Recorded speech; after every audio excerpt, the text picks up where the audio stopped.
বিশ্বনবী বললেন খায়রুকুম মান তাআল্লামাল কুরআন ওয়া আল্লামা, তোমাদের মধ্য থেকে ওই ব্যক্তি আল্লাহর কাছে সবচাইতে বেশি সেরা যে নিজে কোরআন শিখে অন্যরে শিখায়া দেয়।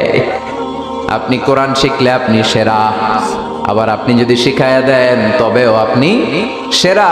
এজন্য কোরআন শিখানোর চেয়ে শ্রেষ্ঠ কাজ হয় না। আপনি যদি কাউরে শুধু সূরা ফাতিহাটা শিখান, কোন সূরা, ওই লোক যতবার জীবনে সূরা ফাতিহা পড়বে তার একটা পার্সেন্টেজ সওয়াব আমলনামায় আপনার আছে না নাই?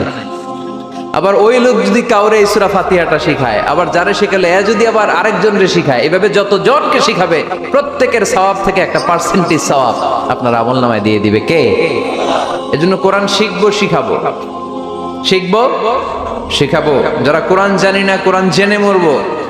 No excuse will be granted that day. সেদিন কোনো অজুহাত আল্লাহ গ্রহণ করবে না।